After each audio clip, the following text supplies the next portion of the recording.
last night on Sky News, Shari Markson attracted my attention, as she normally would. I've been banging on about the NIAA for what appears months with not much result. The National Indigenous Australians Agency. It's got a budget that you can't jump over. The research we did more recently shows that of all the thousands of people employed by it, most of them are in capital cities. In fact, the largest work contingent's in Canberra. Not as you would expect, where the Indigenous people are doing it toughest, in the Northern Territory, regional New South Wales, regional Queensland, but in Canberra. Now, 2 or 3 days ago, there was an audit. And what Shari Markson has revealed, and no other mainstream media have revealed this, I was not aware of it until Shari reported it last night. I probably would have become aware of it. But she presented it there in chapter and verse last night and then spoke to Pauline Hanson about it. My main concern about all of this is, and I spoke to Peter Dutton about it yesterday again, and I said, is there any indication that if the Voice gets up, that they'll disband the NIAA? Because it appears to me, looking at the way it's structured, that it is the Voice by another name. It's not called the Voice, it's called the NIAA. Will we have them running in parallel? If so, they'll be duplicating things. And are we getting value for money? Now, it's something that hasn't been addressed by the government. I mean, they're that intent on pushing the yes vote that they try, and don't forget, it's not the only Indigenous organisation out there receiving large lumps of taxpayer funds, the NIAA. There are land councils, there are all sorts of organisations getting large lumps of money. Shari Markson, the Sky News host, and news reporters on the line. Shari, good morning. Good morning, Ray. Well, I felt like a voice in the wilderness till I saw you last night. I just been on and on and on about this NIAA. I get told by the opposition that it's going to be then, come what may, if the Voice gets home at the referendum later this year. But you revealed last night in your program the sort of wastage and unaccountability that we have to deal with this organisation. Take our listeners through it, please. Well, first off, I think the coalition's in a difficult position because it was the coalition that announced this body. It was Scott Morrison that created the body in 2019, and it was meant to address Indigenous disadvantage, as you've been saying, funded to the tune of billions of dollars, $1 billion in 2021 to 2022 financial year alone, and that's to roll out Indigenous programs, over 1,000 different Indigenous programs. But what this audit office report, so this is an official report by the audit office, usually they get a lot of media coverage. This one, as you said, has had nothing. It came out 3 days ago now. I reported it, as you said, last night. And it found that the NIAA's frameworks for managing provider fraud and non-compliance are not fully fit for purpose. And it's a long, very detailed report.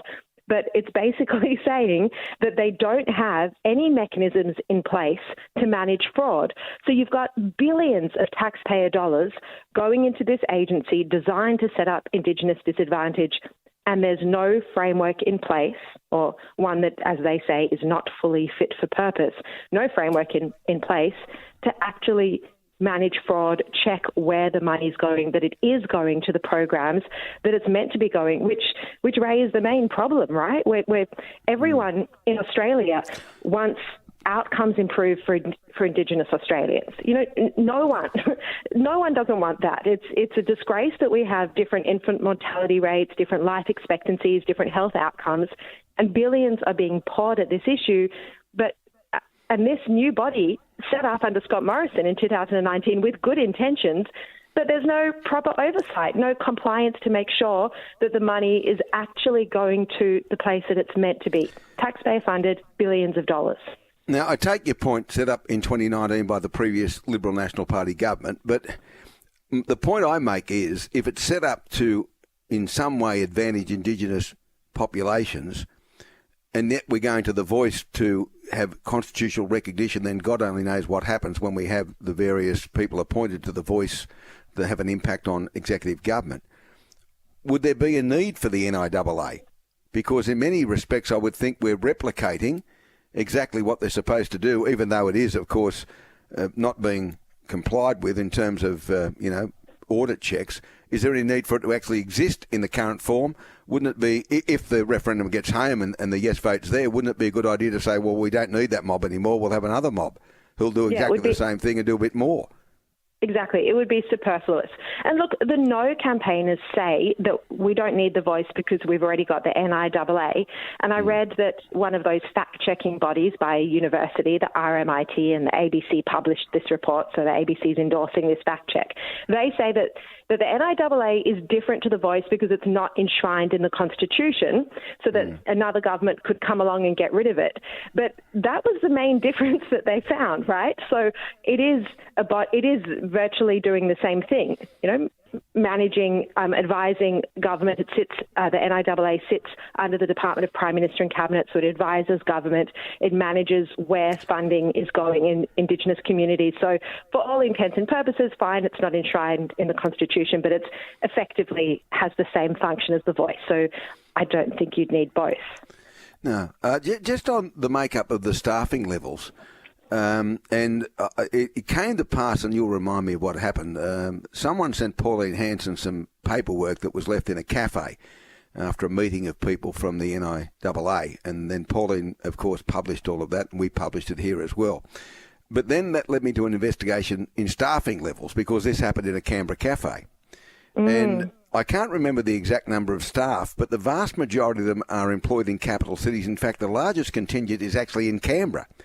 Not in Alice Springs, not in Darwin, not in Mount Isa, not in Barwarana, not in areas where Indigenous people do actually reside. And I don't know what percentage of the population are Indigenous or identify as Indigenous in the ACT, but I don't think it's massive. So why would you have all the bureaucrats or all those people employed by the NIAA in Sydney, Brisbane, Melbourne and Canberra when in fact the problem is in remote and rural areas of the country? And that's why there needs to be proper analysis of how the billions of dollars is being spent. Is it actually going to the Indigenous communities that need the funding? Is it not being misused by program handlers? That's why this audit office report is so disturbing, because it says that it says that there's no proper compliance. And that note that you're referring to with Pauline Hanson. I mean, the other thing is it's not just that staff are based in capital cities, but, they've only got about 22% of staff are actually Indigenous, which again is another issue. If it's an Indigenous body advising government, you'd think they'd have more Indigenous staff involved in this as well. Well, and non-Indigenous people makes them feel better. Shari, it makes them feel better by being part of that, in making up 78% of the workforce. It makes them feel better. It doesn't do anything for Indigenous people, it makes them feel better. But just while I've got you on the line, the News Limited and Daily Telegraph went after this so-called black cladding, not my words, their words, and the words of people like Anthony Mundine. So that prompted me to start to examine all of this. And for people who don't know what we're talking about, it's where Indigenous companies get preferred tendering processes. Someone within the company identifies as Indigenous, as we mentioned with a crane company in Sydney that got stuck in the Harbour Tunnel, unrelated story. The wife of the owner identifies Indigenous. We don't believe they employ Indigenous people in large numbers, if at all. And yet they get 100% identified as Indigenous because of this supply nation, which is being looked at by the Minister as we speak right now federally. But it was first brought to light through the Telegraph, Anthony Mundine, and then I'm an advocate for an organisation called CARI, an Indigenous organisation. They're screaming the joint down and have been screaming for months and months and months about legitimate organisations who are Indigenous being beaten to the punch by mobs that are identified by Supply Nation as being Indigenous. And yet it's like trying to move the Queen Mary in a full, 180. We can't get the government to do anything about it. I mean, it's a simple one. You'd say, okay, Supply Nation, you are not doing your job. There are not checks and balances to determine whether these people really are Indigenous. Let's start all over again and say from here on in, at least 75% of the workforce must be Indigenous to be classified as Indigenous so they can tender for these contracts. Yeah, I mean, this is the thing and it's not just the federal government. It's state governments right across the country have got this policy, or fairly new policy, introduced in recent years that says whatever the level is, 3% of all contracts need to be awarded to businesses that are at least 50% owned by Indigenous people. So when you set up, and these contracts are worth potentially hundreds of millions of dollars, right? So, government contracts are very lucrative. That's what we've seen with the whole PwC scandal as well. Hundreds of millions of dollars, very lucrative contracts. So, it just gets into such a messy area trying to determine and ask questions about whether businesses are majority owned by Indigenous people. How do you prove that? That's the problem with setting quotas like this. It's very difficult. Well, PwC, I'm glad you mentioned them. They've actually got an Indigenous arm. I mean, you wouldn't trust them. You wouldn't trust them with your lunch money tied up in a handkerchief based on what they've been doing recently, and yet here they are, a large multinational organisation that are pretending to be Indigenous. I mean, they might have a board that have some Indigenous members of it, but they're only doing that to get the government work at an elevated rate because they claim to be Indigenous, which is just not right. They're not Indigenous. In fact, judging by recent events, they're a pack of thieves. No, yeah, absolutely. But I mean, that's the issue, because governments have set up to try and do the right thing with these quotas. It is becoming very lucrative to have an arm or to pitch your business as being Indigenous or majority Indigenous owned. But we have to make sure the money is actually going to the Indigenous communities that need it, where we're seeing pictures like, has been exposed in the Australian newspaper in recent months of whole communities, including children, that are living homeless. And we've seen that on the front page of The Australian. So I think there's a real disconnect between governments wanting to do the right thing, but they're not actually setting up mechanisms to do that. It's these quotas, it's giving contracts to Indigenous companies, or, corporations that claim to be half-owned, but it's not getting to the communities. And it's the same thing as the Indigenous art scandal that Greg Barrap has been exposed. The questions are the art galleries getting the money, or are the actual Indigenous artists getting the money, or are they being exploited? So it's a very murky area, and there needs to be some sort of oversight of it. Okay, well, don't let up on the NIAA, for goodness sake. You're the lone voice at the moment in that form of media. No, I think you're the lone voice, Ray. I just reported on this new audit office report that I saw had come out and no one else had touched it. But you've got to ask why none of the politicians on either side, except for Pauline Hanson, she's a well-known NIAA critic, but Labor and Liberal had not touched this report. They, no question they knew it was out, and no one had spoken about it, and there's a reason why.